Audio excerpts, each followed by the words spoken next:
Very good morning, everyone. I hope you all are doing good. So, welcome back in the current affairs classes. In the last class, we have covered some news of 10th September, as far as I remember. So, now we will be taking up from 10th to 12th, right? So, 10th to 12th will be covered in this session. If you see, we have discussed this news, right? We have already discussed the finance, ESI and banking news in the earlier classes. So, and if I am right, we have discussed this thing.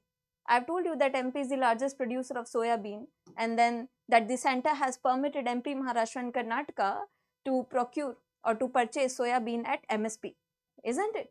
Right? So, from this news we have covered, and also we have discussed the center revising the national highway rules. Now, we have to resume from here. We have to resume from this news. Audio video all good? Just confirm.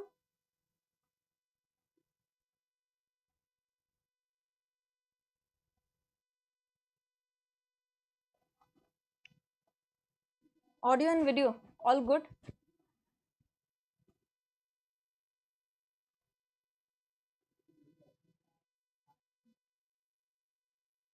All right, great. So let's begin with the news.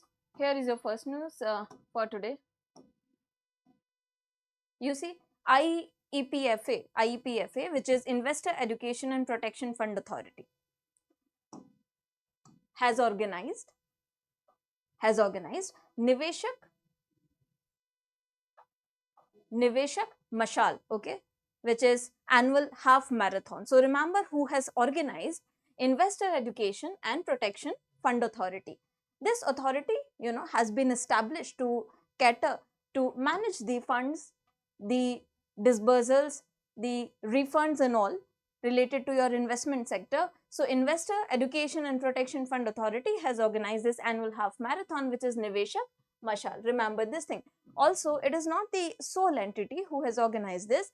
It has been organized in collaboration with another organization, which is National Council of Applied Economic Research and Pardada Pardadi Educational Society. So remember, National Council of Applied Economic Research and Pardada Pardadi Educational Society, they in collaboration with this IEPFA have organized this Niveshak Mashal, okay, annual half marathon. Now, what is the aim of organizing all this? Basically to promote financial literacy and investor awareness at their campuses.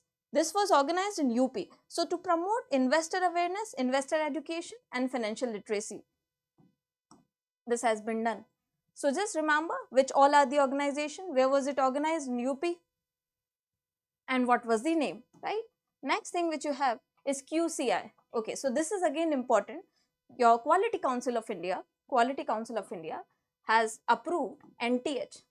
So, NTH, National Test House of Northern Region, Ghaziabad, has been approved provisionally by Quality Council of India for what? For providing certification as a certification body for certification of drones. So remember NTH, National Test House, this is a government body. National Test House will be now working as the certification body for type of certification of drones.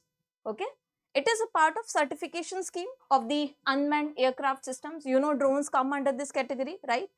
Unmanned aircraft systems. Now, why these kind of actions are being taken up? Because government wants to align India's push towards fostering a robust and globally competitive drone ecosystem under the drone rules. So, so if you want to establish a drone ecosystem, you need to have a proper certification mechanism, isn't it? So, in that process only, National Test House is now provisionally approved by Quality Council of India to be working as the certification authority. Clear? Right? So, remember this news. Next we have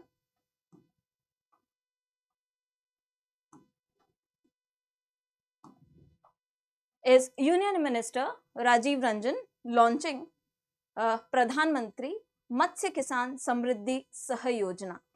I hope you already know what is Pradhanmantri Matsya Samriddhi Yojana, right? Or Matsya Samriddhi Yojana. That is to expand the fisheries and to expand the blue economy, basically. So in this scheme launched by Union Minister for Fisheries, Animal Husbandry, Dairying and Panchayati Raj, Rajiv Ranjan. So he has launched Pradhanmantri Matsya Kissan Samriddhi Saha Yojana, right? Now you need to understand what is this scheme. This is only what is useful for you. So this scheme is a sub-scheme under Pradhanmantri Matsya Sampada Yojana, the erstwhile scheme, right? So it is already in existence, Pradhanmantri Matsya Sampada Yojana. It is implemented for the period of 24-25, and the investment plan or the corpus is 6,000 crores. What is the focus? Since you already know what is Pradhanmantri Matsya Sampada Yojana, as the name suggests, to capitalize and to develop your economy out of the fisheries, right? So to enhance production, productivity, improving quality, boosting exports, reducing post-harvest losses, and fostering innovation and innovative technology infusion, entrepreneurship development, creating livelihood, employment opportunities to fisheries, as I told you. So Matsya, when there's this word, it means fish, right? So here, developing employment opportunities, creating innovation or promoting R&D, and then reducing post-harvest losses, improving the production, productivity, quality of your fisheries, and providing better opportunities to all those who are related to any work associated with fisheries or fish farms. I hope this is clear, right? So remember, this is a sub-scheme of Pradhanmantri Matsya Sampada Yojana only. Next news which you have is regarding Ministry of Steel. So Ministry of Steel successfully has hosted Greening Steel Pathway to Sustainability event in New Delhi. So there's this event which has been successfully hosted. So remember the location of the event and what was the purpose and who has organized this. So Ministry of Steel has recently hosted an event, Greening Steel Pathway to Sustainability. Now the theme only suggests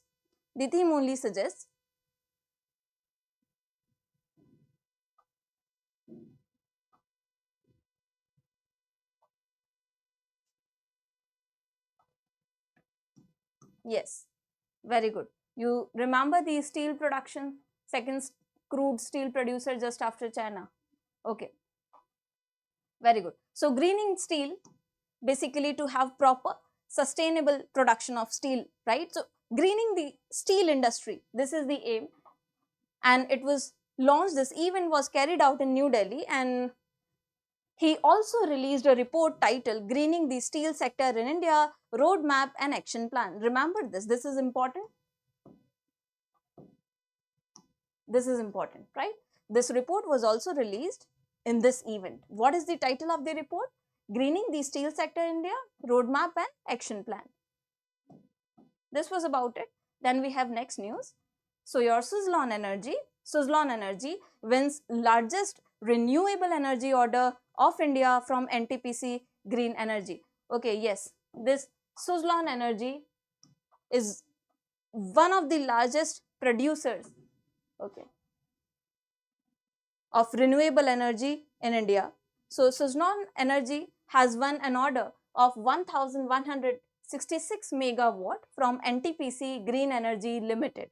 This is largest wind energy order in India, and it is going to install a total of 370 wind turbine generators for that, okay, in the state of Gujarat. So just remember, Suzlon Energy now is having this huge project, wind energy project. It is an important Indian MNC. Suzlon Energy is an important Indian MNC working towards renewable energy. Okay, so remember this thing. Then next we have is, okay, this is important, Union Home Minister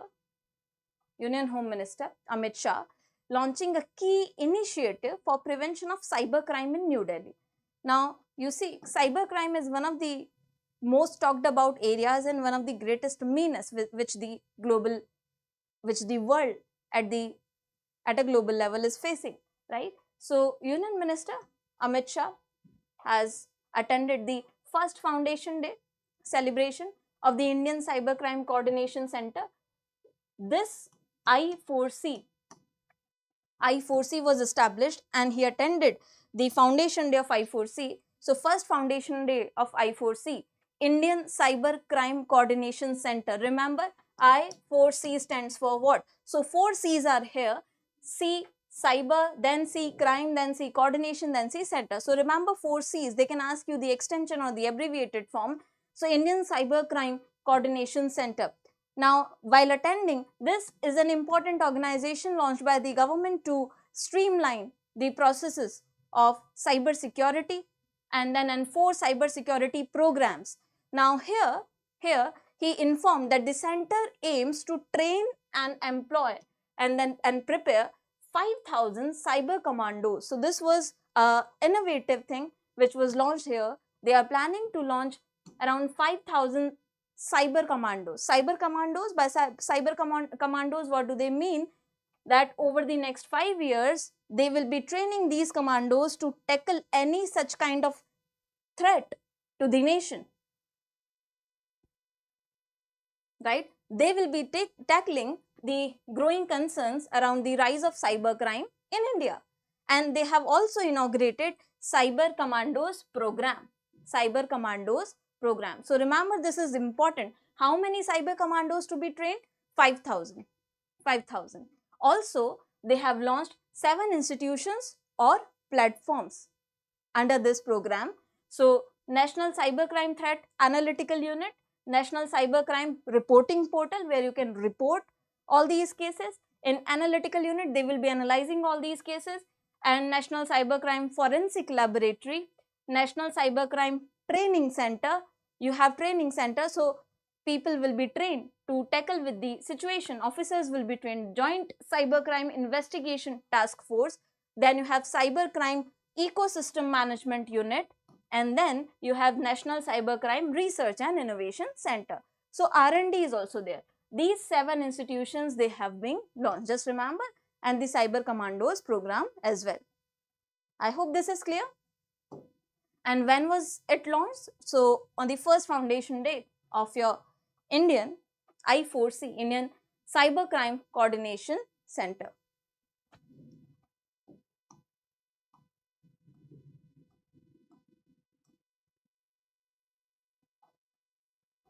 All right. This is important.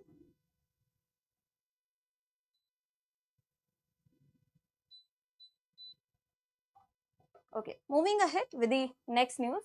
Health Ministry. Health Ministry releases Health Dynamics of India.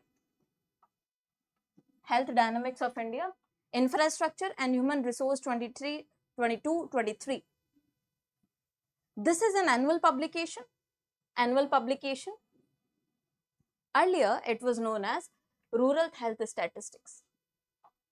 So this is annual publication issued by your Health Ministry. Now earlier, it was known as Rural Health Statistics, but now you have a revamped or reformed idea of it, which is Health Dynamics of India, Infrastructure and Human Resources 22-23. What does it highlight? So this document has been published, first of all, you see, since 1992. This is a static part of it. So as of March 31, 2023, the country has a total of this much sub-centers. You know, there's a lot of data here. You need not remember all these data. Just remember who publishes this document.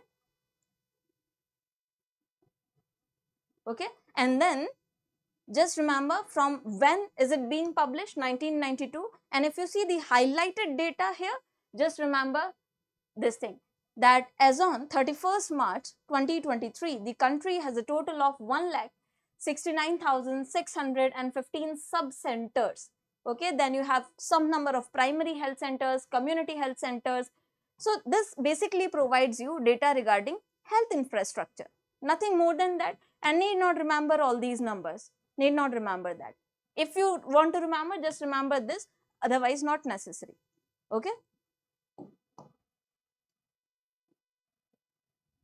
Then you have next news.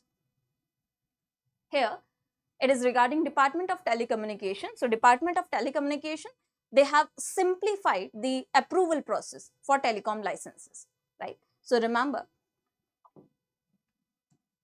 they have introduced significant changes to the processes for issuing experimental licenses, demonstration licenses, equipment type of approvals, all these approvals. Basically, they want to reduce the delay, okay, and simplify the regulatory requirements, fostering innovation and streamlining operations of the telecom operators. So, any license giving process, they want to streamline it. They want to reduce any delay cost in such processes to foster innovation, better adoption of new technologies in the telecom sector in India, right, with lowest possible costs. Also, when you reduce these timings, it becomes easier for them to comply with the set of guidelines and regulations set by the government as well.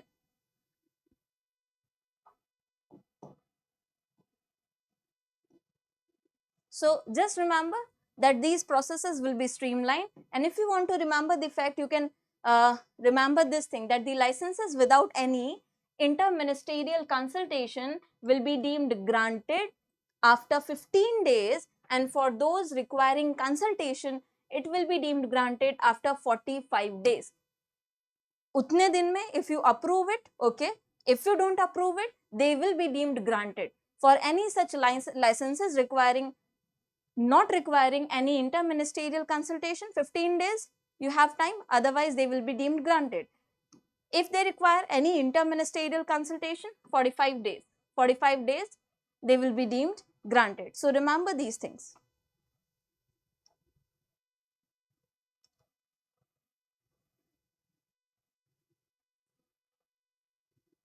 Okay.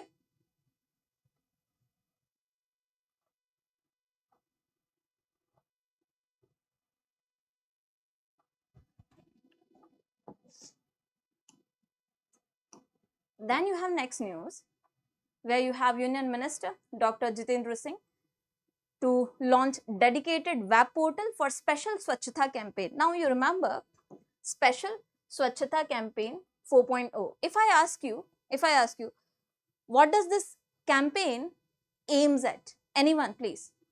Special Swachhata campaign 4.0. I know the guesswork which you are going to do, you might connect it with the Swachh Bharat Abhiyan and all, but that is the difference. Result is about to be declared. It might be declared very soon. Don't worry about that.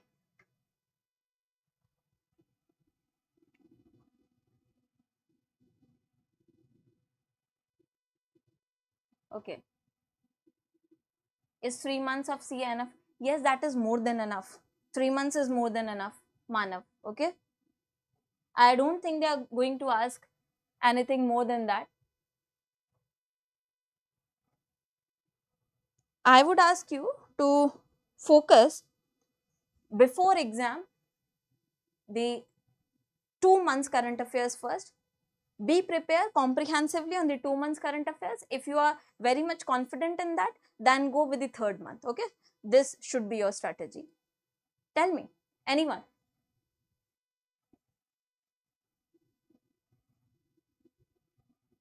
Yes, we are planning to start the editorial very soon. I know you all are waiting eagerly for it. Just give me some more time, okay? I appreciate your curiosity and your curiosity to learn. I really appreciate that. 2-3 months CA is enough. Okay.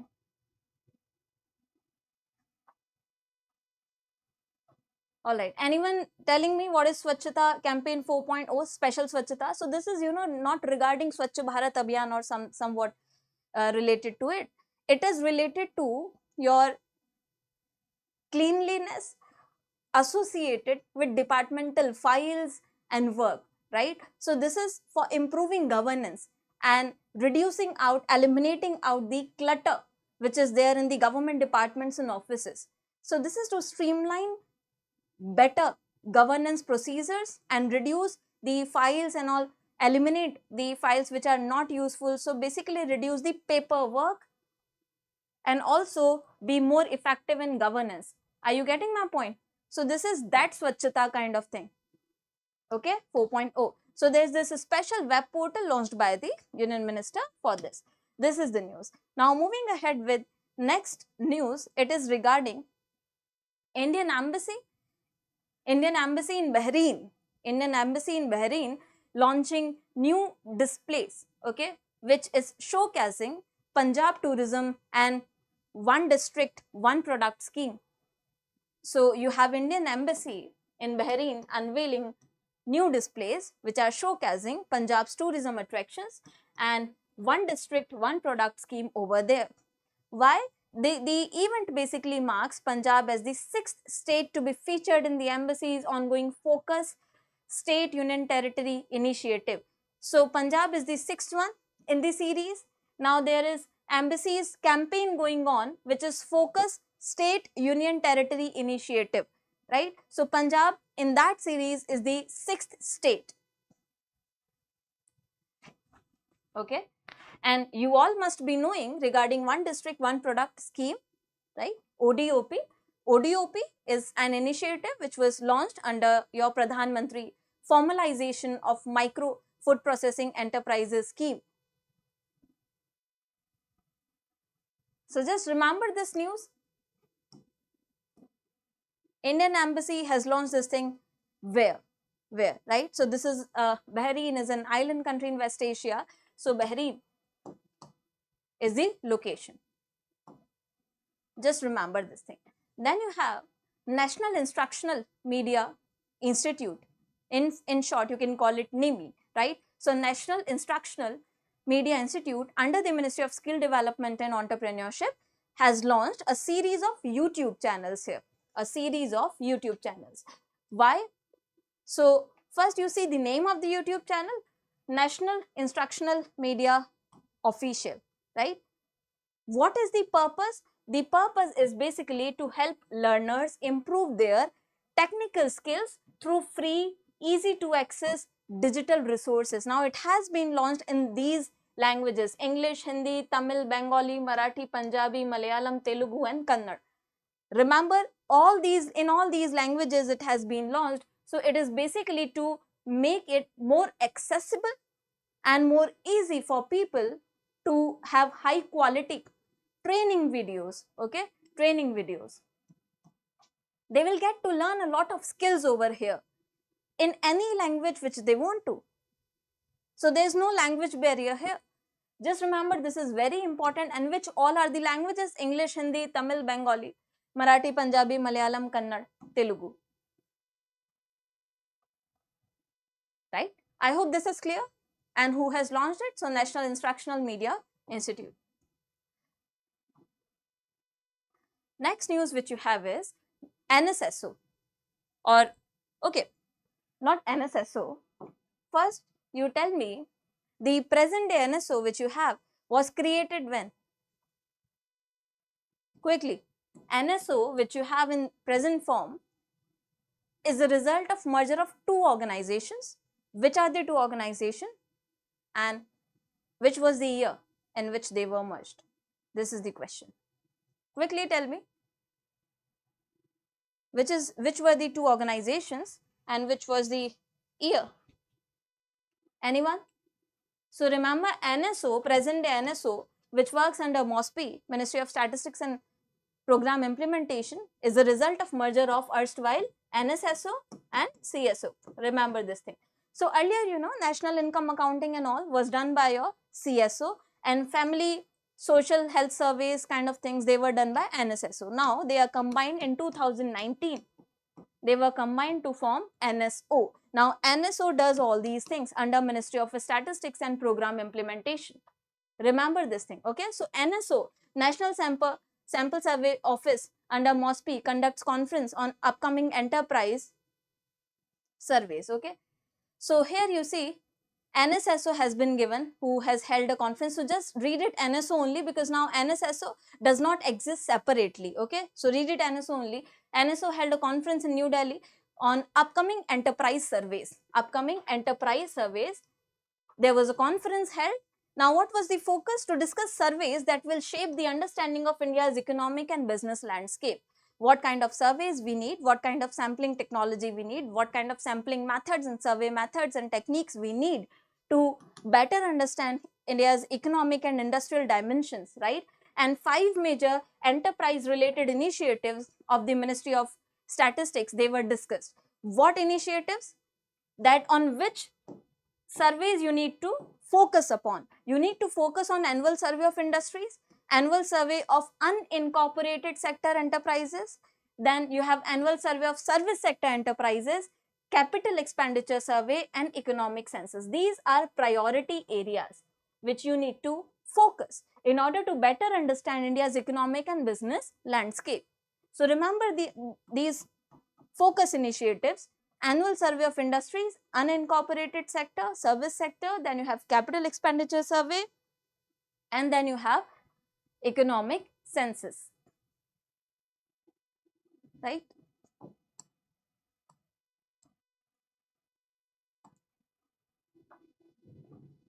The next news which you have is cabinet approving rupees 5 lakh health infrastructure for health insurance for senior citizens above 70 years. So this is a good initiative. Just remember that Union Cabinet headed by PM Modi has given its nod to give health coverage to all senior citizens. Remember, this is for all senior citizens who are 70 years, who are above 70 years under Ayushman Bharat PM Jan Arogya Yojana, okay, irrespective of their income.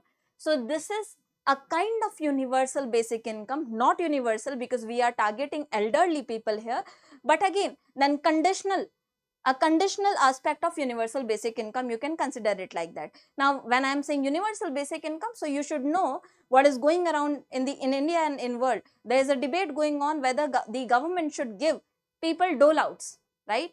Government should give people some amount, basic income monthly or annually, which they need to have basic expenses like health, education and all.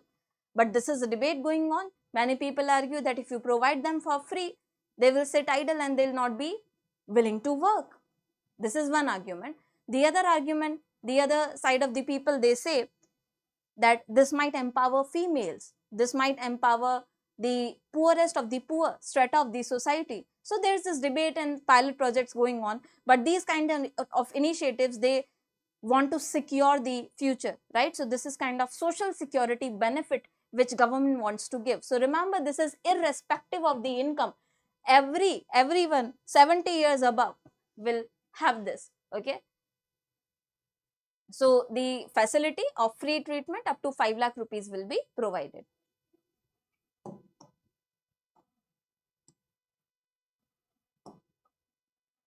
So just remember, 5 lakh rupee per year on a family basis. Now this is not going to be on an individual basis.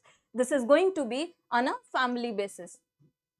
Senior citizens of age 70 years and above will be there. Remember, that is going to be on a family basis, not on individual basis, okay? Family basis.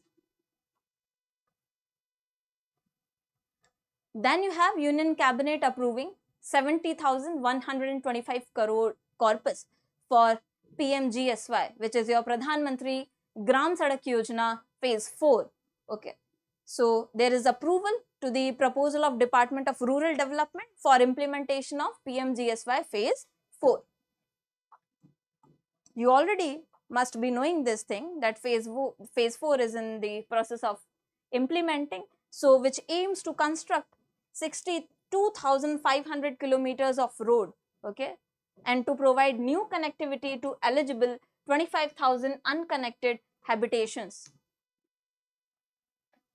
So let's have a glance of all the phases which have been implemented so far. Pradhanmantri Gram Sadak Yojana, basically to provide all-weather road connectivity to these areas.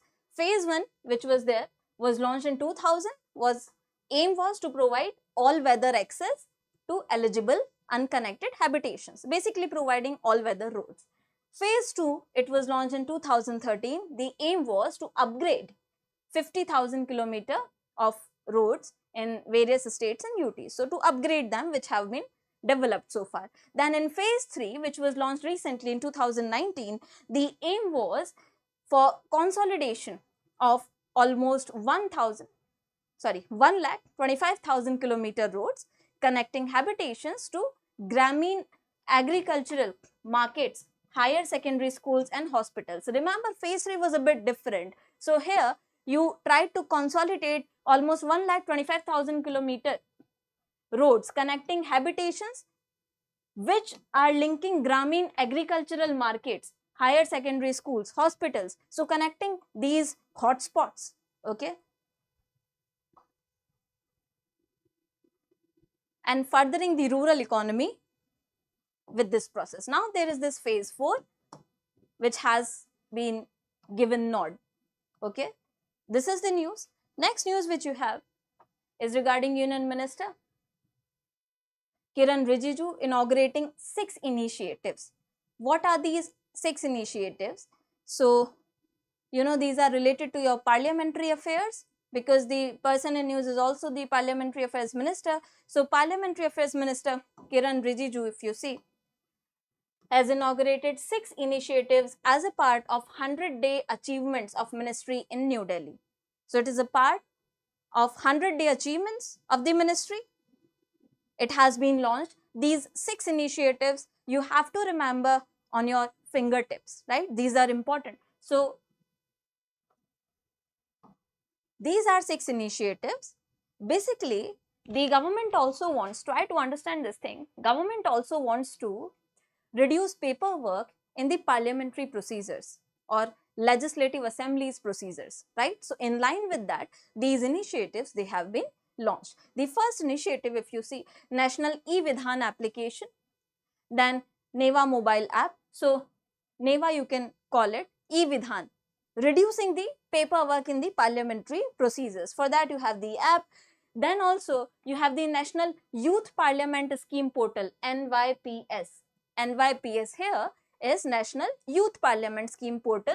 You see, these youth parliament schemes, they are not something new. They have been carrying, there are schools like Kendra Vidyalas and all, they are indulging in youth parliament kind of competitions. You also have youth parliaments at college levels. So, this is to integrate youth and have citizen centric, have more citizen participation oriented legislative procedures, to make them aware of the legislative procedures and then to strengthen the governance with more participation of the youth and the citizens, right. So, this is NYPS portal,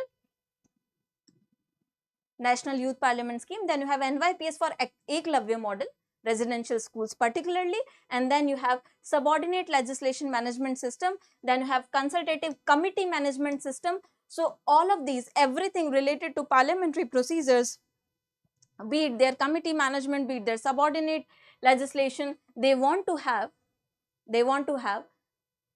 less paperwork here, okay. Just remember these 6 initiatives. I hope this much is clear to everyone. Yes or no? Yes?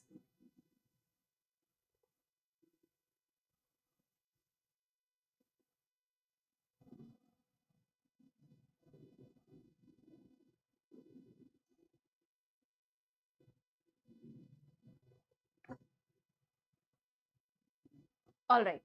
So, let us move ahead. Just remember these 6 initiatives. Then next news which you have is Prime Minister inaugurating Semicon India. I think we have discussed this news earlier, but let's see again. So, Semicon India 2024 has been launched in Greater Noida. What is the theme for 2024? Shaping the semiconductor future. Shaping the semiconductor future. By now, you all already know that semiconductor is the future industry, isn't it? And you have semiconductor plants being launched. We have discussed them in the current affairs section.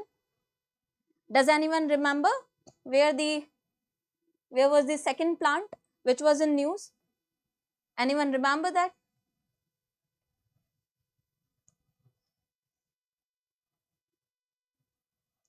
Okay, anyways. So constant efforts they are taking to expand India's semiconductor business. The date when it was conducted was 11 to 13 September, and he has also informed the government that that the government has set a target to make the country's electronics sector a $500 billion industry, okay, by the end of 2030. So remember this target as well. $500 billion industry, we want to make our electronic industry as a $500 billion industry by 2030. And for that, semiconductors, without semiconductors, they cannot have. In every electronic equipment, you see semiconductor is an important and integral part or component. Not only in electronics, in pharmaceuticals, in automotive, you name the field and they have the application of semiconductors. Almost, right? Almost. Dolera, okay.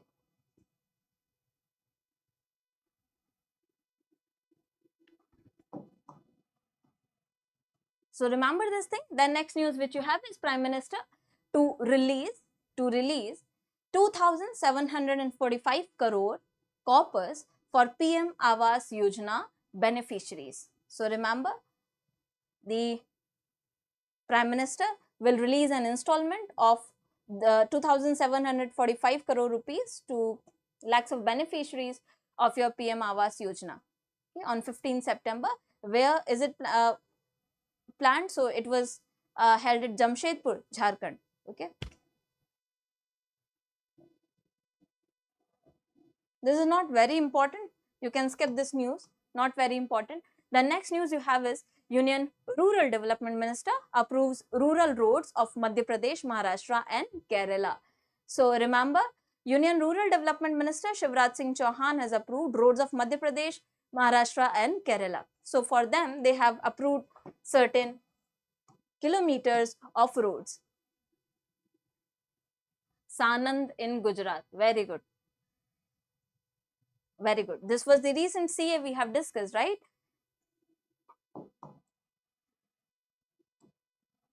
All right. Next news is Rangin Machli app. Okay. So sounds a bit different, but this is interesting and important as well. Your Union Minister for Fisheries, Animal Husbandry and Dairying, Rajiv Ranjan, has launched Rangin Machli mobile app. Now, what does this mobile application aims at?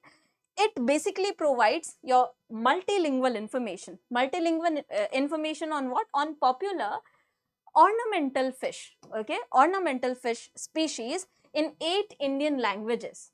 This is to provide information awareness about ornamental fishes. Remember, it is ornamental fishes, right? So, not to be consumed. So, here you have ornamental fishes information in 8 different Indian languages. And then he has also launched Amrit Ketla, which is a genetically improved variety of Ketla. Okay. So remember, this is important, very, very important. Remember, Amrit Ketla. This is one of the varieties, genetically improved variety of this fish, which is Labio Ketla. I hope you will remember this. It is very important. So along with Rangin Machli app, this has been launched. Okay. Where it was launched? Remember the location as well. So your ICAR, Central Institute of Freshwater Aquaculture, Bhubaneswar. Bhubaneswar. Remember these information. All right. Now moving ahead. Then you have cabinet approving next important mission here, which is Mission Mausam. Mission Mausam. Now, as the name suggests, the Mission Mausam basically tries to boost India's infrastructure or climate related resilience, climate related science research services, right? If you see, we want to have proper climate related research activities, climate related sciences, proper developed sciences and services to boost India's climate infrastructure as well. Mission Matsan. Now the outlay provided to this mission is rupees 2000 crores and tenure will be over 2 years. And it is implemented, remember the ministry as well. Which ministry is implementing this? So the ministry is Ministry of Earth Sciences. Ministry of Earth Sciences. And 3 institutes of Ministry of Earth Sciences will be primarily implementing this. So remember these 3 institutes as well, they are important. Which all 3 institutes are premier institutes which are here? You have your IMD, Indian Meteorological Department, then you have your Indian Institute of Tropical Meteorology, and then you have National Center for Medium Range Weather Forecasting. So these 3 departments will be coordinating the implementation with the Ministry of Earth Sciences. Okay.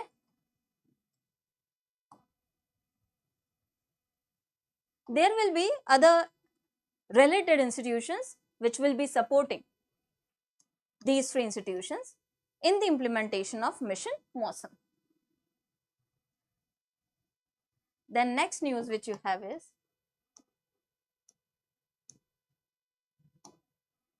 Cabinet approving your PM electric drive revolution in innovative vehicle enhancement. So PM e-drive scheme is there.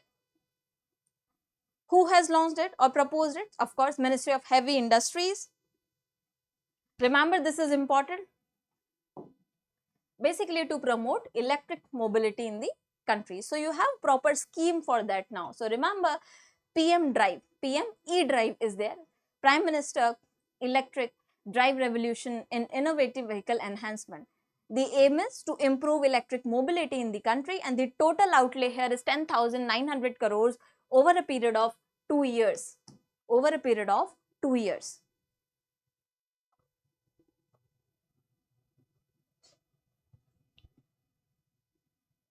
And Ministry of Heavy Industries has proposed this.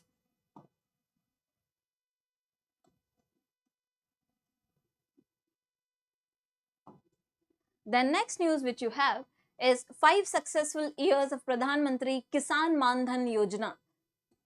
So you know there was this scheme launched, Kissan Manhan Yojana.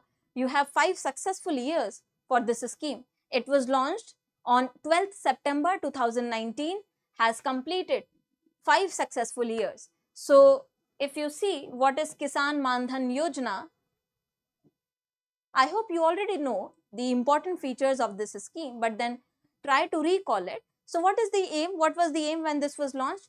To provide social security to all your small landholding farmers, okay, or to all landholding small and marginal farmers across the country. So here a fixed monthly pension of 3,000 rupees. 3,000 rupees after attaining age of 60 was announced, right?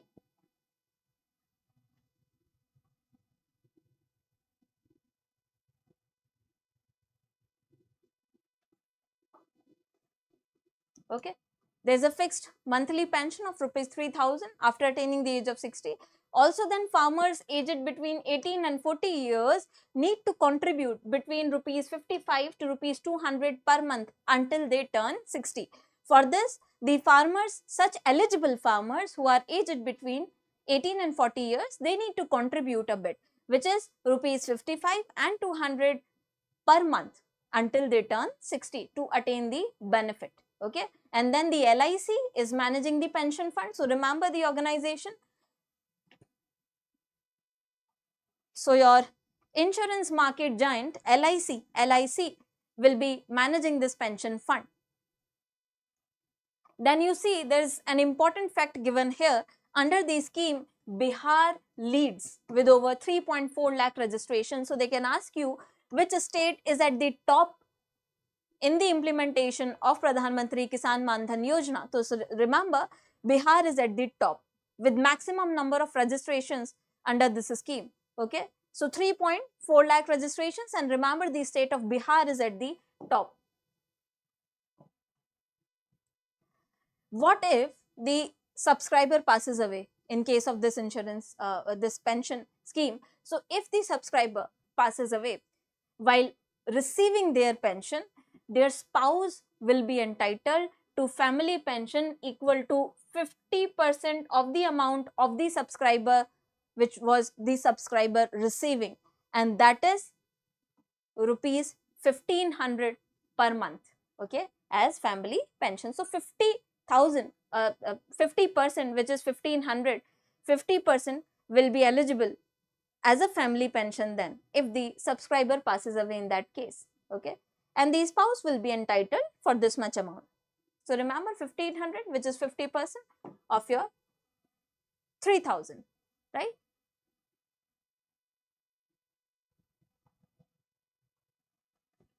All right. The next news which you have is Union Cabinet has approved PM E-Bus Seva Payment Security Mechanism Scheme. This is again important. So PM E-Bus Seva Payment Security Mechanism. Now, what is the aim of launching this scheme? Basically to support the operation of e-buses to reduce pollution, basically, okay, to reduce emissions. Support the operation of e-buses for a period of up to 12 years from the date of deployment. 12 years, this is a quite long period of time, okay. So the scheme wants to support the operation of e-buses for 12 years of the period, and this is the scheme. Total outlay, you need not remember for this. Total outlay, need not remember. Just remember 12 years, and the scheme will be supporting deployment of more than 38,000 electric buses. This is important. Don't remember this data. Total outlay here is not important, okay. Yes, very good. So 38,000 plus e-buses are there. The next news which you have is Cabinet approving budgetary support for the cost of enabling infrastructure for hydroelectric projects. So you have a modification of the scheme of budgetary support for the cost of enabling infrastructure for hydroelectric projects. So this scheme, you see, will be applicable to all hydropower projects of more than 25 megawatt capacity. The scheme is applicable to all hydropower projects of more than 25 megawatt capacity. These kind of schemes, they basically want to address the issues which are deterring your hydropower development, like remote locations, hilly areas, lack of infrastructure. So any kind of support which is required to develop such hydropower projects, they will be providing under this scheme. And particularly, remember this number here, particularly all hydropower projects of more than 25 megawatt capacity will be supported,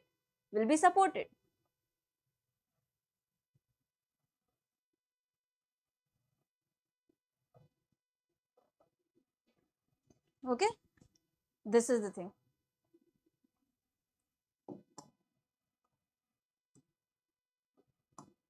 Then you have this news, Open Network for Digital Commerce launching Sarthi, which is a reference application designed to assist business in creating their own customized buyer side apps, okay. So this is co-developed with the Bhashini, remember.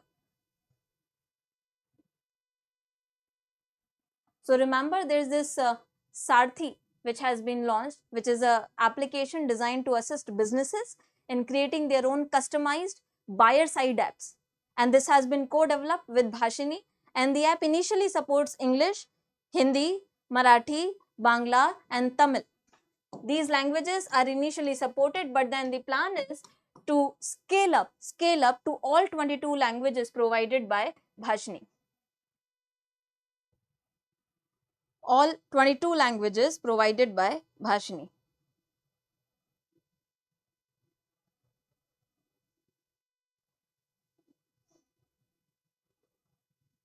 What is Bhashini? Anyone would like to tell me? Anyone?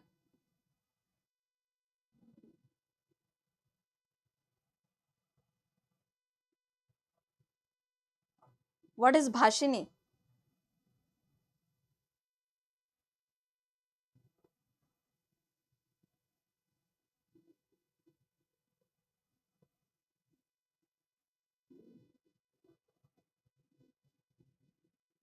Anyone? AI based? Yes. AI language? What AI? Yes. So you are very close to the answer. Good. Bhashini is basically AI driven tool. So it helps you translate into all Indian languages. So there is no language barrier if you want to access any digital services, right? So they are also planning to have this app in 22 more languages. All right, very good. Now you have state news categories. State news mein first news you have is Gujarat government sets up GRIT as policy think tank. So remember, Gujarat government has set up Gujarat State Institution for Transformation, the abbreviated form of which is GRIT. This is basically a think tank on lines of Niti Aayog. So like you have Niti Aayog, National Institution for Transforming India. You have Niti Aayog as the think tank of the central government.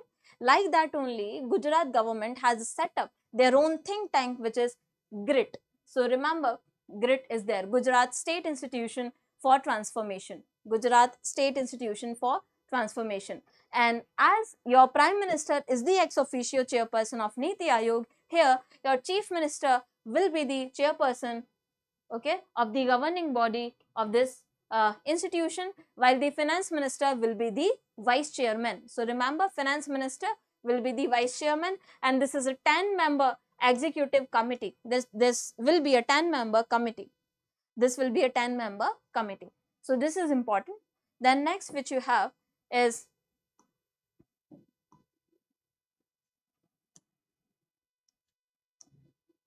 Mysore Akashwani Radio Station celebrates 90th anniversary.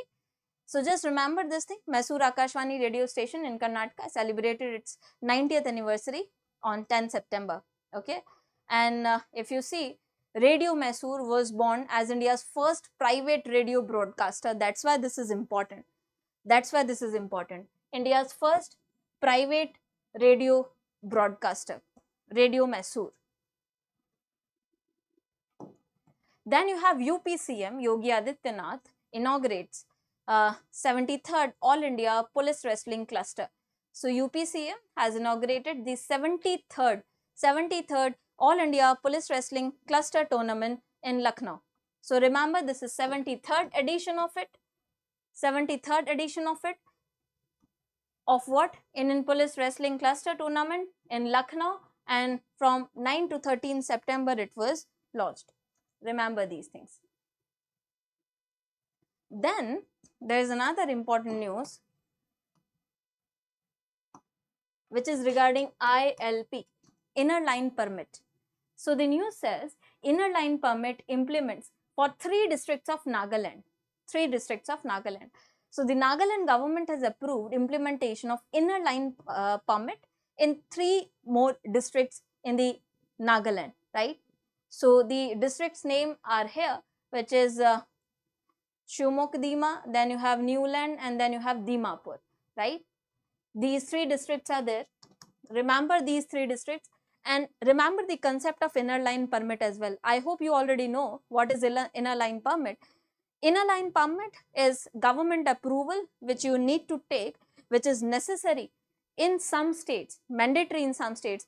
If there is any Indian citizen wants to go inward into these states, you have to take this permission because certain areas are protected, right? So presently if you see, it is implemented in your Nagaland. Nagaland is there. Then you have Manipur, then you have Mizoram, and then you have Arunachal, right?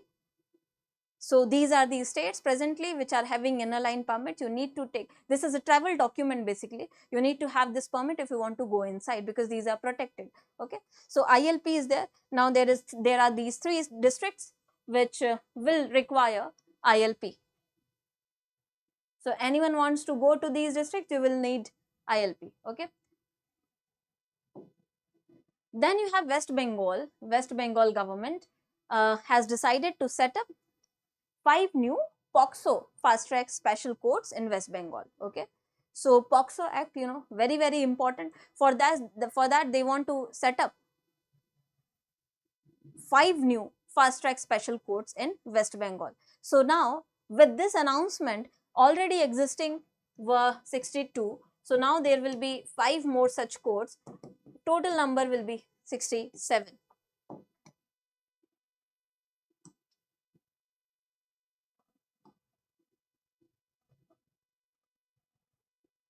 Next news you have is Union Minister Piyush Goyal inaugurating Akurli Bridge, Mumbai. So remember, Piyush Goyal has inaugurated the Akurli Bridge on the Western Express highways in Mumbai, Maharashtra. So remember the location of the bridge, Akurli Bridge in Maharashtra or Mumbai. And then this is again important fact, a tribal university with 80% reservation for students from tribal communities is being planned to be set up in Nasik, Maharashtra. So remember, Nasik, they are planning to establish this tribal university where 80% of reservation will be there for tribal community students.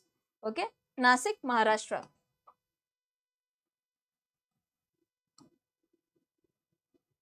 Then you have international news. So now we have international news category. The first news is Nepal. Regarding Nepal, Nepal becomes 101st member of ISA. This is very, very important. This is important.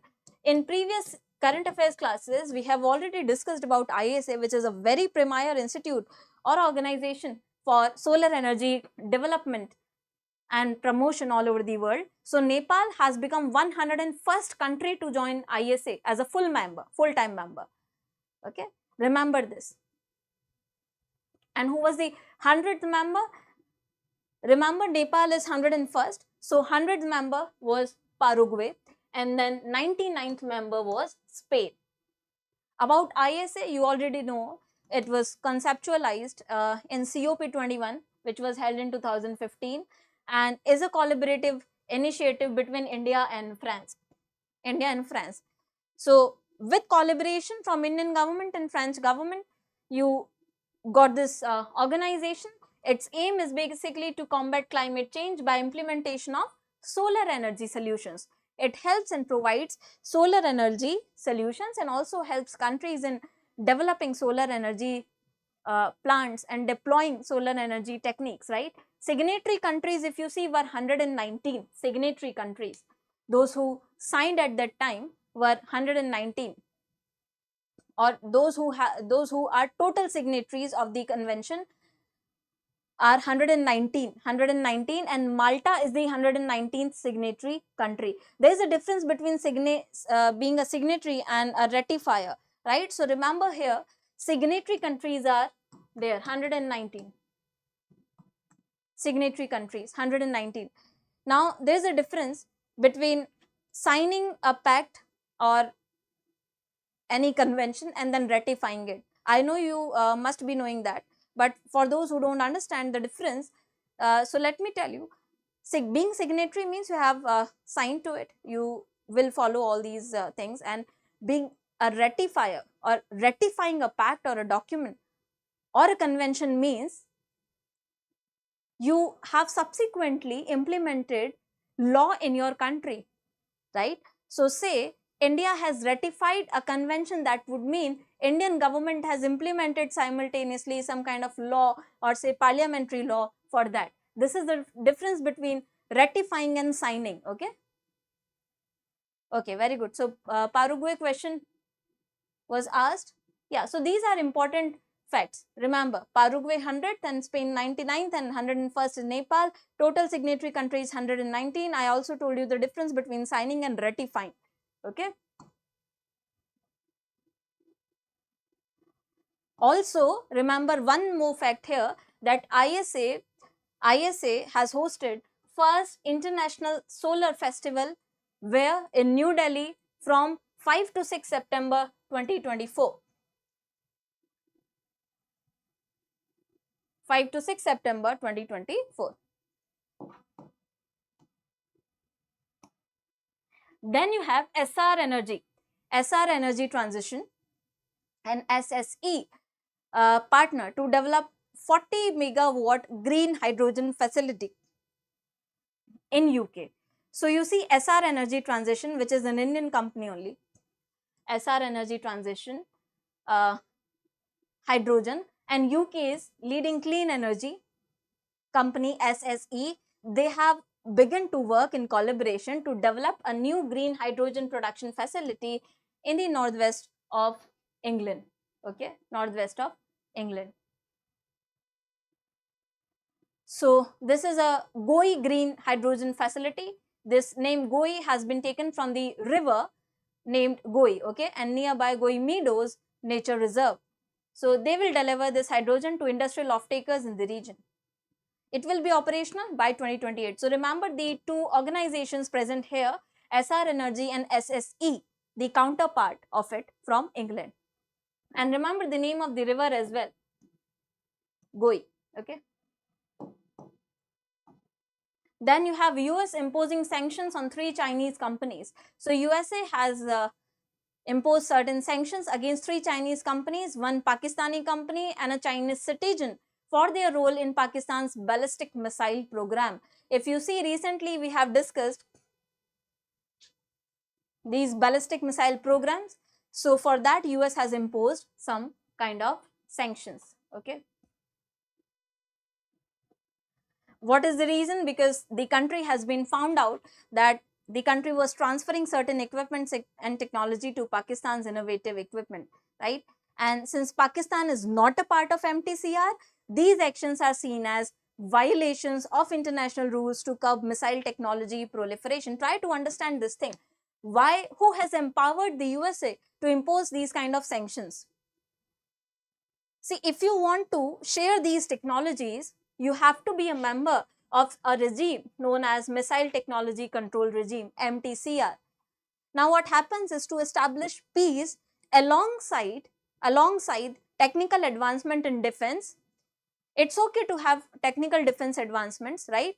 But then you also have to limit their usage and transfer of these technologies to ensure peace all over the world. For that, MTCR was launched, Missile Technology Control Regime. Missile Technology Control Regime. It was formed by your G7 countries, okay, which includes your Canada, France, Germany, Italy, Japan, UK and US. It was formed in 1987 and India has also joined it in 2016. Remember, India is also a member now in 2016 and total 35 countries are there. Now what was the objective? The objective basically was to focus on rockets and unmanned aerial vehicles capable of delivering any payload of at least 500 kg to a range at least 300 km and equipment, software and technology for such systems. So basically, if you are a member, you only can transfer these technologies. Otherwise, that would be seen as a violation of this MTCR regime. Okay, if you are sharing it to any non-member country, that would be seen as a violation, because they want to limit the use and transmission of such technologies, to limit the proliferation of such technologies, or to check if these are in the use of such technology is in conformation with the security norms or not. Are you getting my point? So remember, MTCR regime is very important and India joined MTCR in 2016. Remember this as well. I hope this is clear. So then you have MOUs and mergers. Important MOUs are there. Is it correct to say that USA is a superpower and has a huge military and missile capability?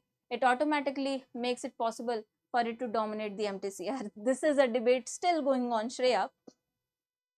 Of course, when you read about international relations, USA's supremacy and China's as well is discussed in terms of defense technology. But giving such blatant statements will not be of any use, because you have to tackle these kind of questions and answers diplomatically anyhow, right? You all know that is the truth, but you cannot highlight this thing in the answer. If any such answer is required, any examination I'm talking about, not any particular examination, okay? Yes. Also, USA being a superpower has these kind of effects. If you see WTO as well, nothing is hidden, right? You see WTO mein USA constantly trying to use its diplomatic power or global position to tweak the subsidies regulations in favor of its products and services, right? So there are these cases constantly which you have these examples. So now moving on to mergers and acquisitions quickly, we will just look at what kind of mergers have been there and for what. So first which you have is MongoDB. Okay, so US based software company has joined hands with the All India Council of Technical Education, Ministry of Education. Why? To expand its academia in India, right? Basically they want to upskill almost 5 lakh students.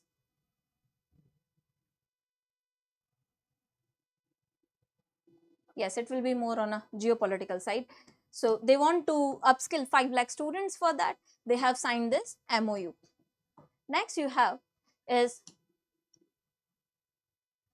so your PC maker HP India, a very premier company, you all know that PC maker HP India has signed an agreement with electronics contract manufacturer Dixon Technologies subsidiary Paget Electronics. So there is a contract signed between HP and Paget Electronics to make companies notebooks, okay, desktops and all-in-one PCs under PLI 2.0 scheme in India.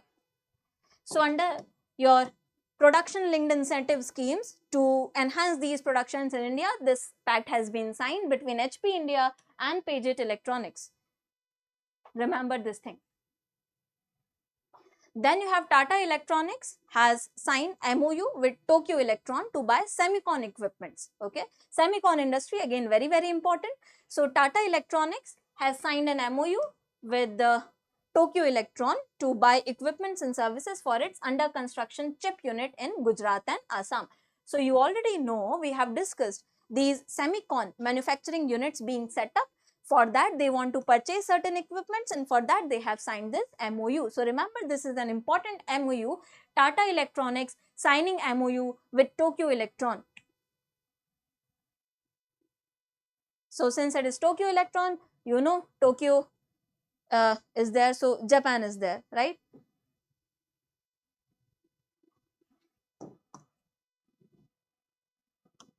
Then you know Indian Army and Indian Air Force, they have also signed an MOU for what? For with Gati Shakti, okay, with Gati Shakti Vishwavidyalaya.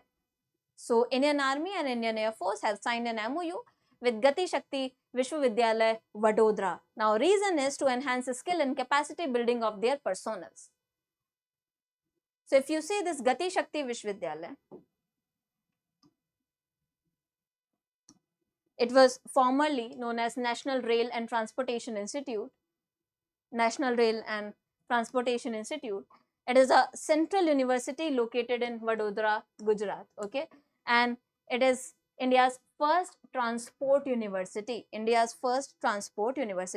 So this university has signed an MOU with Indian Army as well as Indian Air Force to skill and enhance the skills and develop capacity of their personnel. Then you have another important MOU here being signed between Reliance Retail and Delta Galil forming a joint venture. So Reliance Retail Ventures Limited and Delta Galil Industries joined hands to establish an apparel innovation platform which has focused on Indian market. Okay, so this is for apparels and activewear categories. Reliance Retail Ventures Limited and Delta Galil Industries. This is for the manufacturing and production of apparels.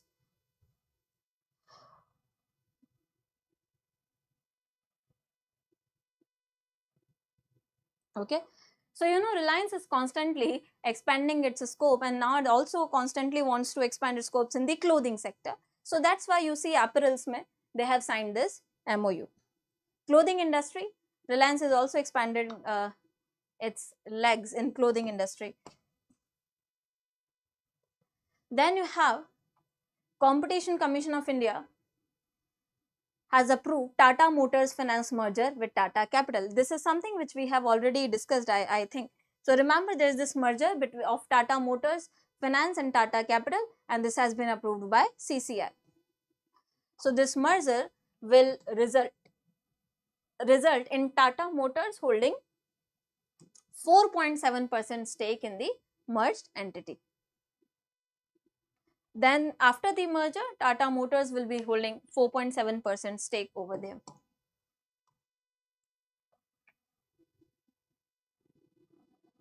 Then you have Lockheed Martin and Tata Advanced Systems partnering to expand on their engagement through C-130J Super Hercules tactical airlifter projects in India.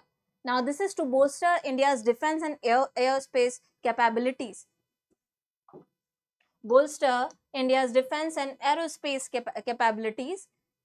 This basically pact includes setting up a maintenance, repair and overhaul facility in India to support the Indian Air Force's 12 C-130Js and other global Super Hercules fleets, right? So for their operation, for their maintenance, repairs and overhaul, they want to set up a facility in India itself, right?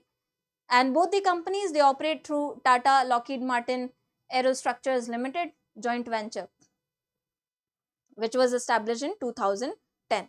So remember, they want to set up a maintenance and repair unit for it in India. This is the catch from here. Now next news which you have is CCI again giving nod to Dixon Technologies to acquire stake in Aditya Infotech. So your Dixon Technologies proposal to acquire a stake in Aditya Infotech has been granted approval by CCI. Okay, not so important, but then this is important. Next one, which is India and UAE signing MOU to collaborate in critical mineral supply chain. This is important. So India and UAE, they have agreed upon 2 business related outcomes. Okay, and the outcomes include what? First is launch of work on the India-UAE virtual trade corridor and Matri interface to facilitate the virtual trade corridor. Then MOU between International Resources Holding RSC Limited and a consortium of Oil India Limited, which is Khanij Bidesh India Limited and ONGC India Limited, towards global collaboration in critical mineral supply chain. Now this MOU will provide for cooperation in critical minerals exploration in third countries. So they will jointly have critical mineral exploration. Which are the critical minerals which are very important for your future industries, heavy industries, defense industries, right, or energy sector related industries? You have critical minerals. Can you name a few, which also includes your rare earth minerals which are used in your electronics industries as well? So by this MOU, what you get is they now will be engaging in exploration of these critical minerals in third countries, in third party countries. Critical minerals, anyone? Just name a few, 2-3 minerals. We have discussed this thing earlier as well. Which all are considered as critical minerals?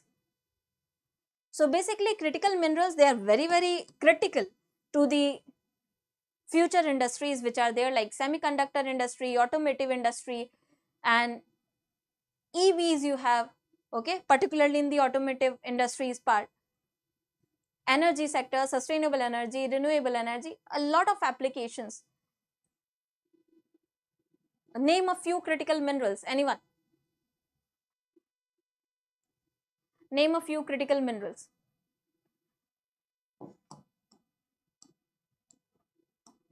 So this is going to be important.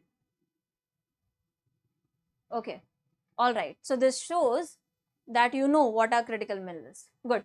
Then you have IBM and L&T partner to develop advanced processors. So remember again a merger, not a merger, an MOU. So IBM and L&T Semiconductor Technologies, they have signed an agreement to co-develop advanced processor for edge devices, hybrid cloud systems and areas like mobility, industry, energy and servers, right? It wants to, this partnership basically between IBM and L&T wants to boost India's semiconductor capabilities. So remember this thing, they want to boost India's semiconductor capabilities. Very good everyone. Yes, so you know what all are the critical minerals, right? So remember, this is for expanding India's capabilities in semiconductor industries, IBM and L&T Semiconductors. Then you have Emirates Nuclear Energy Corporation, ENAC, and Nuclear Power Corporation of India Limited, NPCIL. They have signed an agreement in New Delhi. What is the aim of this agreement? To exchange expertise and enhance potential cooperation in various fields. Which are the fields? Like supply chain development, human resource development, and provision of nuclear consultancy services and future investment. This is first of its kind of agreement inked between UAE and the Republic of India in the nuclear sector. That's why this is important. In the nuclear sector, if you see, this is first of its kind agreement signed between some entity related to UAE and the Indian counterpart in nuclear sector. So this is important. Remember, ENEC and NPCIL.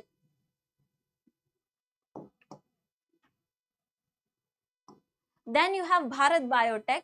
Bharat Biotech partners with the Allopax to develop antimicrobial vaccine. Okay, so this is just remember the names.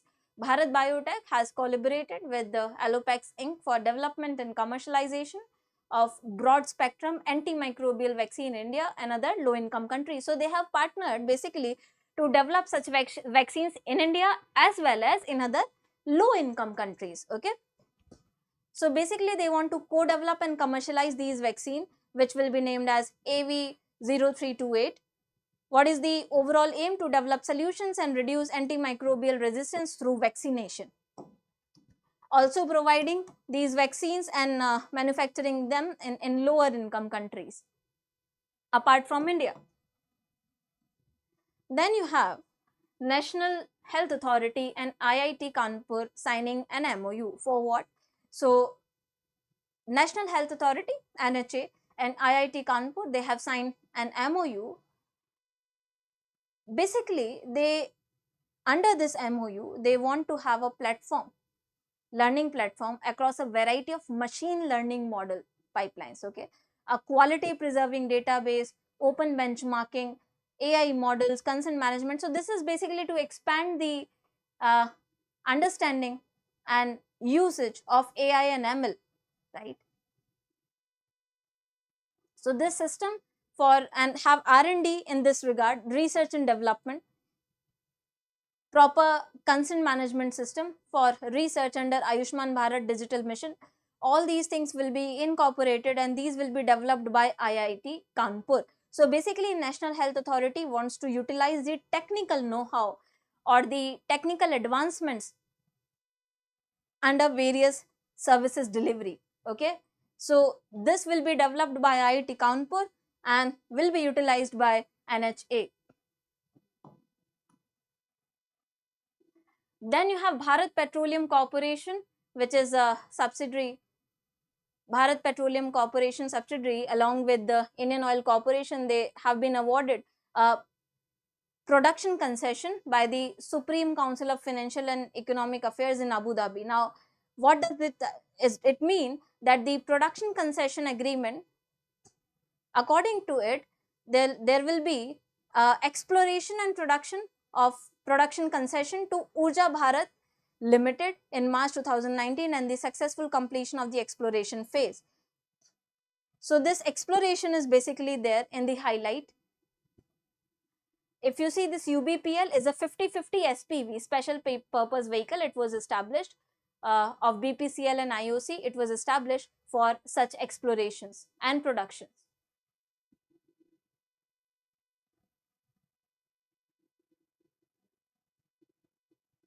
This is not so important, just remember the facts, not very important. So these were the MOUs, and whichever were important, we have discussed them. Not all of them are important, just remember few of them which I have highlighted as important. Try to remember them. Now moving on to Science and Technology news section. So in Science and Tech, first you have is So this Chinese company, this is not pronounced as Huawei, okay? So because H is silent here, so we pronounce it like Huawei, okay? Launches world's first tri-fold smartphone. Launches first tri-fold smartphone globally, okay? The name you can see is Mate XT Ultimate Edition.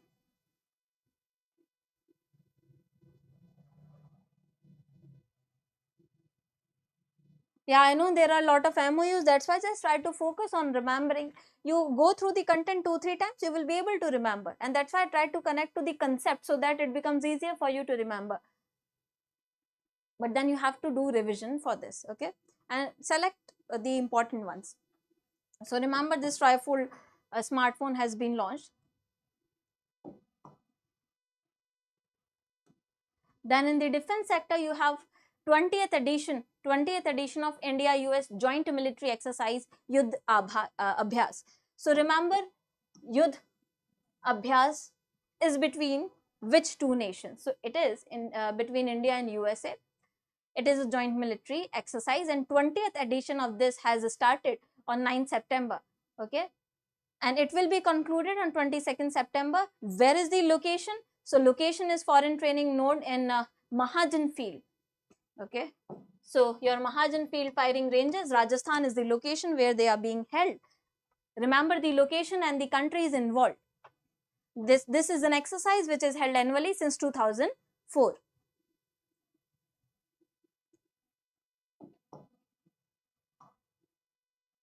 Next, what you have here is Indian Navy launching anti-submarine warfare shallow water crafts Malpe and Mulki. Okay, so Malpe and Mulki, which are the 4th and 5th ships of the 8th anti-submarine warfare project. So these ships are basically for your anti-submarine projects. Okay, these are being built by Cochin Shipyard Limited for the Indian Navy. They were launched at CSL Kochi. Okay, just remember them.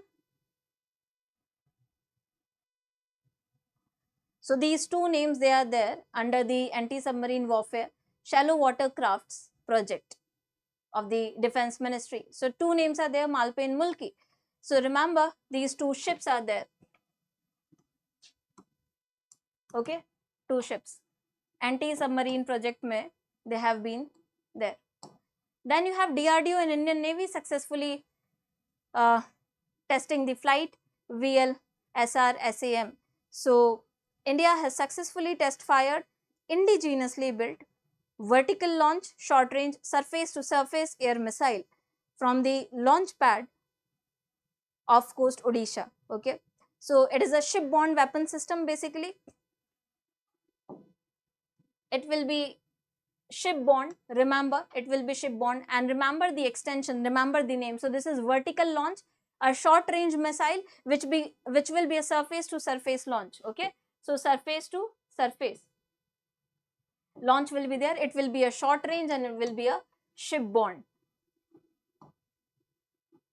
Then you have again another joint military exercise, Al-Naja. So 5th edition of this joint military exercise, Al-Naja. Now the countries involved here are India and Oman. Remember the two countries, India and Oman. It is being held in Salalah, Oman. It is being held in Salalah, Oman. You know, these are the Gulf countries. 5th edition is there. Location is Salalah, Oman. Location is Salalah, Oman. Then you have the Indian Army contingent is composed of 60 personnel and is represented by a battalion of the Mechanized Infantry Regiment. In this exercise, Indian Army is being represented like this. So remember, 5th edition of Al-Naja. This has been there being conducted biannually since 2015. Since 2015 between India and Oman. The next news which you have is US to sell high altitude anti-submarine warfare to India. This is again important.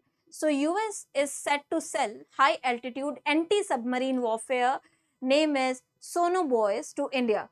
Okay, high altitude anti-submarine warfare Sonoboys to India. Now it is going to enhance India's capacity in terms of anti-submarine warfare operations. Going to enhance India's capacity in anti-submarine warfare operations. So remember the name and the country from which we are going to purchase it. This is only important here. Next, what you have is Defense Minister Rajnath Singh to inaugurate IDAX 24 in Jodhpur. Okay, so Defense Aviation Expo, it is there. It is being organized at Jodhpur Air Force Station. So this is Defense Aviation Expo. Date is between, it was held between 12 to 14 September. It basically aimed to showcase the indigenous skills and indomitable spirit of Indian aviation industries to wide spectrum of decision makers and NUs from global air forces participating in Tarang Shakti 2024. So just remember, this is Indian Expo, Defense Aviation Expo was held in Jodhpur between 12 to 14 September.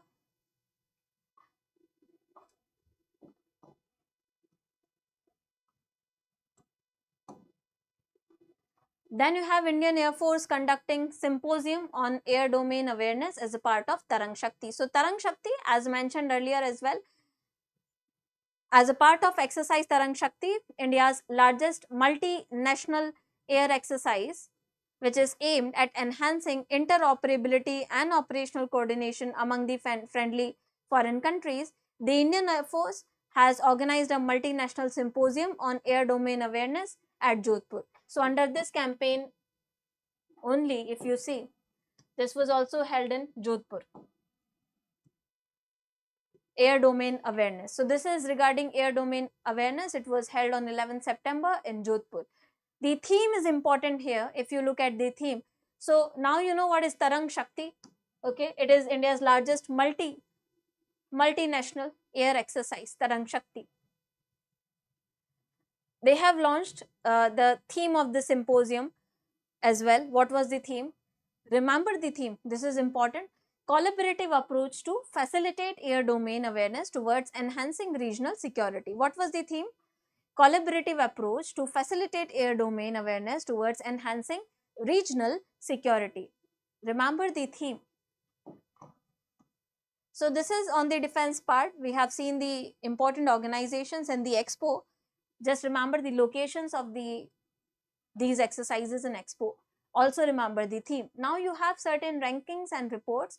So first report is India Status Report on Road Safety 2024, which is prepared by Trip Center, IIT Delhi,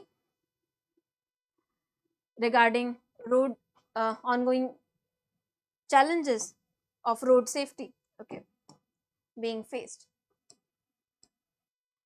So it says there have been certain data are there. High fatality rates, if you see, high fatality rates. So in 2021, these injuries were the 13th leading cause of death related to, so road fatalities have been the 13th major cause of deaths, okay, and 12th leading cause of health loss. So this is really alarming. We need to improvise on that.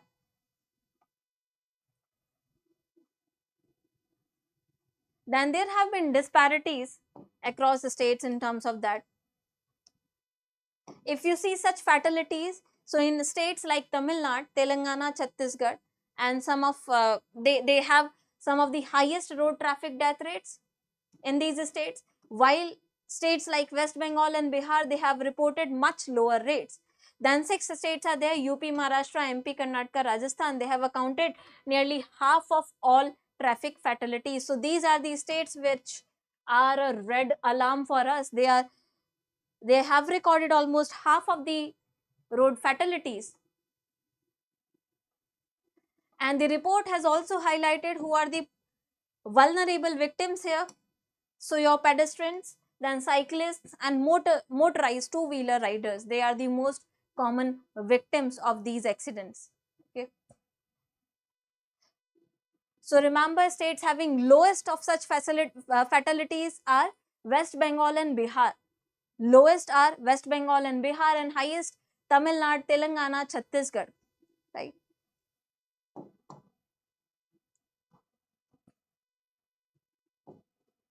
Then next, which you have is IIFT. So India's premier business school under the Ministry of Commerce and Industry, Government of India, the Indian Institute of Foreign Trade.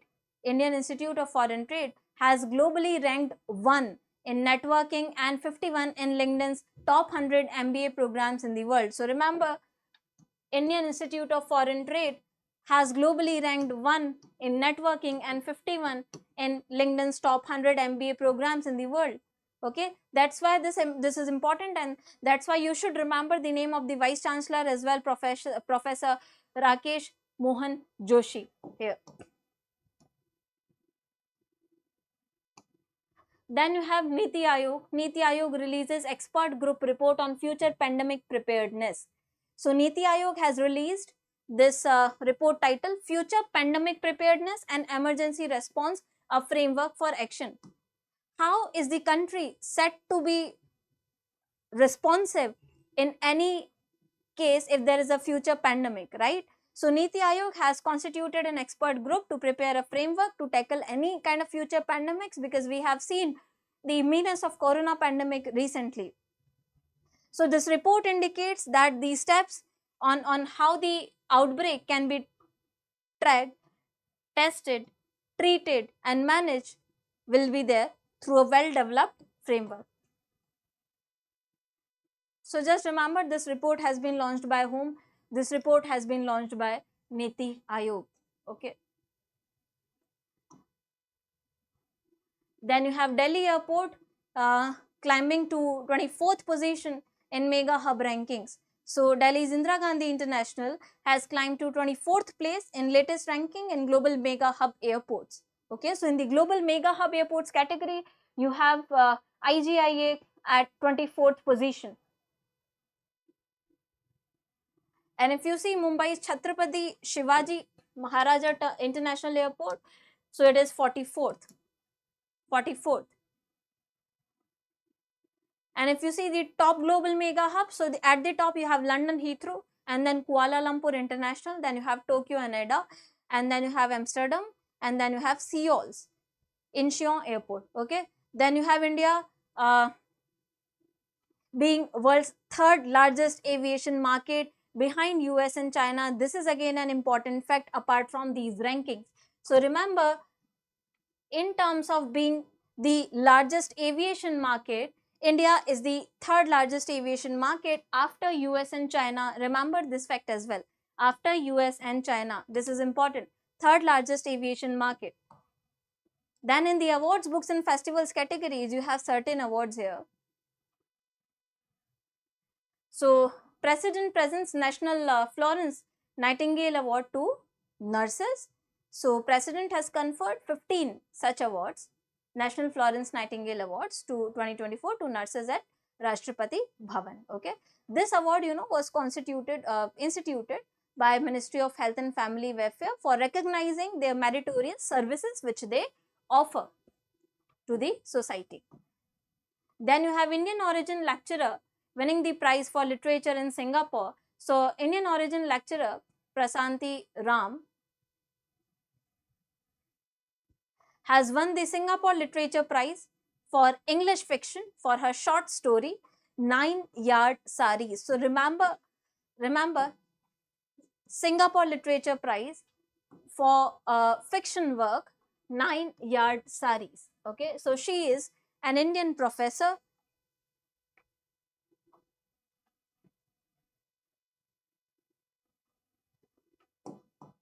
Remember the work 9-Yard Saris. Then in festivals in Ladakh, you have 9th edition of Janskar festival, which has started in the Janskar region.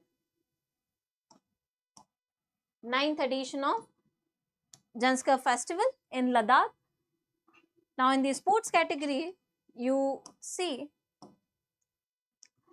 just go through these facts. Sports is something you have to mug up, So the first news is regarding Pro Kabaddi League, which is to begin on October 18 in Hyderabad. So remember the date and location. Pro Kabaddi League to be there, to start from October 18 in Hyderabad. You can just remember all these facts, associated facts. Okay. Then you have Asian Cricket Council launching Women's Under 19 T20 Asia Cup. Okay, so Asian Cricket Council has launched Women's Under 19 T20 Asia Cup, and it will be held biennially. Okay, positioning at it as a key preparatory tournament ahead of ICC Women's Under 19 World Cup. So it will be a kind of a preparatory tournament. Then you should remember this fact about Asian Cricket Council as well. The present president you see is Jai Shah, and it is headquartered at Colombo, Sri Lanka. Colombo, Sri Lanka. The next news which you have is Manipur's TG English School has won junior boys title at 63rd Subroto Cup International Football Tournament. Not very much important, but then next, Indian Oil to provide scholarships, medical insurance to para athletes. This is something good initiative. So Indian Oil Corporation has promised to provide monthly scholarships and some medical insurance as well to countries' para athletes. Okay, para athletes. You see, their performance has been mesmerizing. So Indian contingent made history by securing 29 medals, which included 7 gold, 9 silver and 13 bronze, making India proud and making the nation's best ever performance at Paralympics in Paris this year. Okay, so remember, 29 medals with 7 gold, 9 silver and 13 bronze were there. So that calls for such kind of supports to them. They have really made India proud nation. Then next news which you have is Indian Paralympic medalist to get 75 lakh, okay, for gold, 50 lakh for silver and 30 lakh for bronze. So this is a huge announcement. Sports Minister Mansukh Mandavia has announced cash awards of 75 lakh to all the gold medalists, 50 lakh silver winners and 30 lakh for Indian athletes who have bronze medal in just concluded Paralympic Games. So for them, these are the cash awards. And then next news is regarding 77th Senior National Aquatic Championships 2024, which began at the International Aquatic Complex in Mangaluru. Okay, so Hashika Ramachandra in women's 400 meter freestyle event has been there, has broke 13-year-old record. Okay, so this is important. Remember the name Hashika Ramachandra in women's 400 meter freestyle. The next news which you have is India's ancient sport Yogasana was included as a demonstration event at 2026 Asian Games to be held in Aichi, Nagoya, Japan. Okay. So Yogasana's inclusion in the Asian Games calendar as a demonstration sport was unanimously passed at 44th General Assembly of Olympic Council of India. So remember, this is a great achievement. Okay.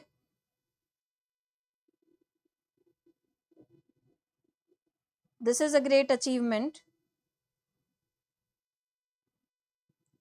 for Indian sport Yogasana to be included as a demonstration sport. So it will be used, it will be displayed and it will be promoted in the Asian Games. Remember this name, Yogasana. The Asian Games to be held in Japan 2026. Remember these. So it will be there in the demonstration event, so it will be promoted. Then you have certain appointments and conferences here. Appointments may you have Galaxy Health Insurance Company appointing G. Srinivasan as its MD and CEO. Okay. Next which you have is Subrata Mondal appointed as new MD and CEO of IFCO, Tokyo General Insurance. So this is another appointment. Just remember the name, Subrata Mondal, new Managing Director and Chief Executive Officer. Next you have is Nagaraju Madirala, Secretary, Department of Financial Services, nominated on RBI Central Board. This is important. So central government has nominated Nagaraju Madirala, Secretary, Department of Financial Services, Ministry of Finance, now has been nominated as Director on the Central Board of RBI. Director, nominated as Director on the Central Board of RBI. So remember this name, this is important. This is important. So you know in the Central Board you have government nominations as well, right? So this is important. Then you have Tata Motors Managing Director Shailesh Chandra, elected as the President of Society of Indian Automobile Manufacturers. Society of Indian Automobile Manufacturers has elected Shailesh Chandra, the existing MD of Tata Motors. Okay. Then you have Rajesh Verma taking charge as chairperson of CAQM, which is your Commission for Air Quality Management in your NCR and adjoining areas. So remember Rajesh Verma. Then you have Rakesh Mohan Joshi takes over as Vice Chancellor of IIFT. Recently only we have discussed about Indian Institute of Foreign Trade. Indian Institute of Foreign Trade. Okay. Being at the top in networking. We have discussed this news recently, today's class, right? So IIFT, and I also told you the Vice Chairperson Rakesh Mohan Joshi. So this is also a recent appointment. Remember this is important. And next you have is Federation of Automobile Dealers Association appointing CS Vingeshwar as its president for 24-26 period. Then you have Sheetal Devi and Rakesh Kumar. Sheetal Devi, so Paralympic archery champions, Sheetal Devi and Rakesh Kumar, they have been appointed at ECI National PWD Icons for Voter Awareness. Remember this is important. This is important. So Paralympic champions Sheetal Devi and Rakesh Kumar, they have been appointed as National PWD Icons for Voter Awareness, right? Then you have ONDC appointing R.S. Sharma as non-executive chairperson, not so important. Then you have certain conferences here. So Niti Aayog hosting national seminar on sustainable rural livelihoods. Okay, remember. So who has hosted this seminar on sustainable rural livelihoods? Niti Aayog. It was chaired by Professor Ramesh Chand, which is who is one of the members of Niti Aayog. Then India to host second Asia Pacific Ministerial Conference on Civil Aviation. So second Asia Pacific Ministerial Conference on Civil Aviation 2024 has been hosted from 11th to 12th September at Bharat Mandapam, New Delhi. So remember the location as well. It was held at Bharat Mandapam. Second edition was there, and it was co-hosted by International Civil Aviation Organization and Ministry of Civil Aviation. And first such conference of Asia Pacific region was organized in 2018, where location, again this is also important, it was held in Beijing, China. So first such conference was held in Beijing, China, remember, and second is to be held in India, or it was held in India at Bharat Mandapam, New Delhi. Then you have Global Cooperative Conferences 2024, which are scheduled to take place in November 2024. So International Cooperative Alliance General Assembly and the Global Cooperative Conference 2024 will be held at again Bharat Mandapam, Pragati Maidan, New Delhi from 25th to 30th November 2024. Now this is going to be held in India after 130 years. So remember, this is important, I am telling you, star market, okay, very, very important. Remember the theme, something happening after 130 years in India makes it really very important. So remember the theme will be cooperatives build prosperity for all. Remember the theme for 2024 conference, cooperatives Cooperatives build prosperity for all. Cooperatives build prosperity for all. There is another important note here provided for you, that the conference will also mark the official launch of UN International Year of Cooperatives 2025. You have these two things. You can expect a question in any upcoming examination. Very, very important facts. Okay, I hope you have noted down this thing. So theme of this Global Cooperatives Conference happening after 130 years in India, cooperatives build prosperity for all. Also remember, they will mark and they will launch in this conference, they will launch 2025 as UN International Year of Cooperatives, highlighting the role of cooperatives in the overall development processes, right? So UN International Year of Cooperatives 2025 will also be launched in this conference. Location is again Bharat Mandapam and Pragati Maidan, New Delhi. Then you have Atal Innovation Mission and Niti Aayog. They have hosted the 20th MedTech Mitra Technical Advisory Meeting. So Atal Innovation Mission and Niti Aayog hosted 20th Technical Advisory Committee meeting on MedTech Mitra initiative. Okay, and during this meeting they have also, which is launched the 6th edition of Coffee Table book series, Innovations for You. So remember, new edition of the book series Innovations for You has also been launched.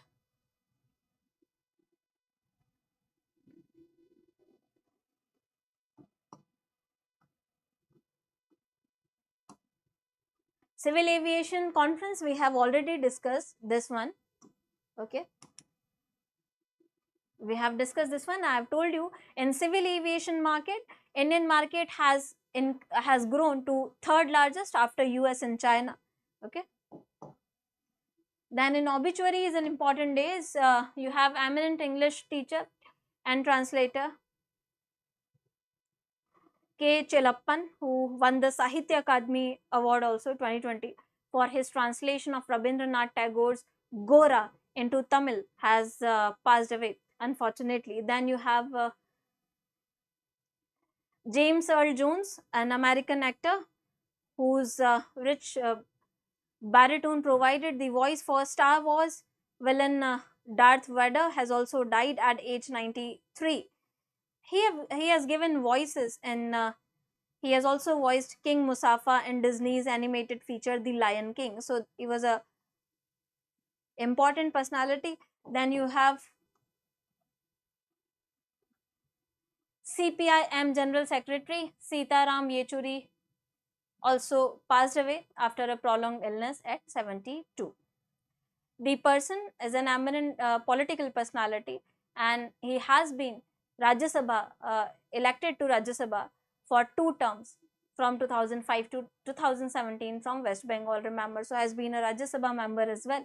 Then in important days, you have World Suicide Prevention Day, observed on 10 September. Remember this, 10 September observed as World Suicide Prevention Day, and the 2024 theme this year was changing the narrative on suicide, changing the narrative on suicide. Then next you have is India to partner in European Hydrogen Week 2024. Okay, so India will be partnering in European Hydrogen Week, which is to be there. Remember, this week is to be observed from 18th of November to 22nd November 2024. It will be launched in Brussels, the capital of Belgium. Brussels, the capital of Belgium. India will also be partnering in it. And it was officially announced in the 2nd day of International Conference on Green Hydrogen, which was held in New Delhi.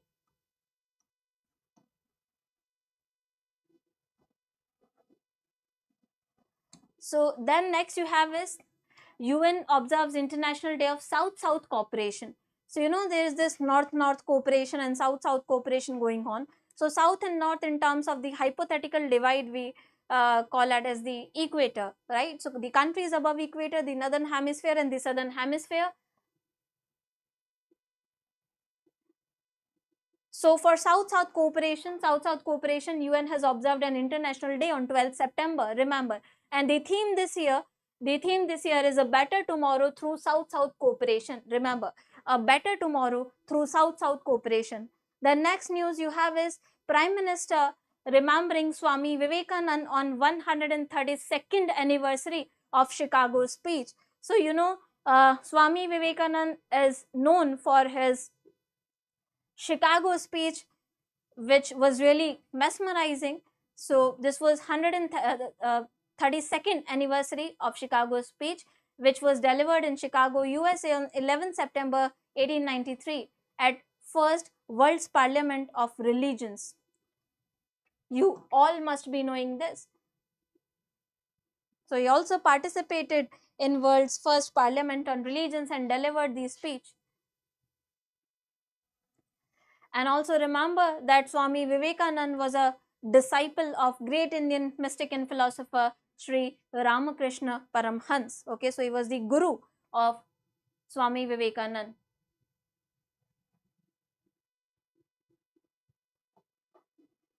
Yes, sometimes they can ask you important days, obituaries and appointments. That's why we try to cover it all. Then you have National Forest Martyrs Day. So National Forest Martyr Day is observed annually on 11 September. In 2013, Ministry of Environment, Forest and Climate Change has conceptualized this day, 11 September, for National Forest Martyrs. Okay.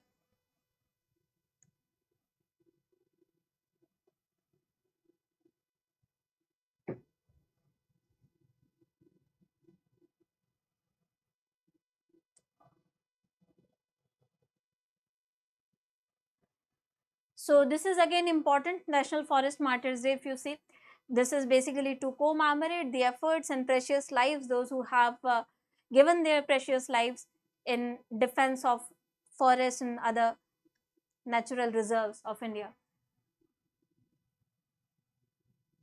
North-North and South-South cooperation is basically cooperating between the South countries, Southern Hemisphere countries, and a cooperation between the Northern Hemisphere countries.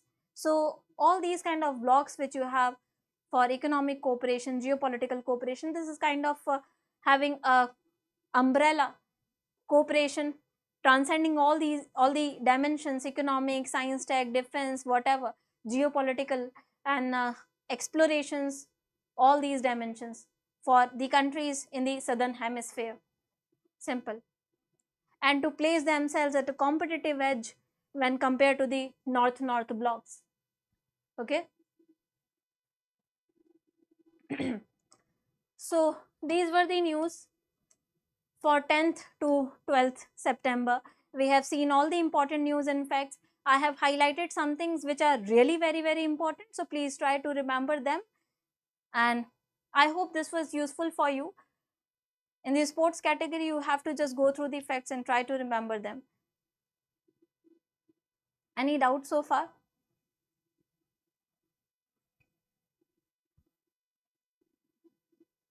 All right. So let's wind this class now.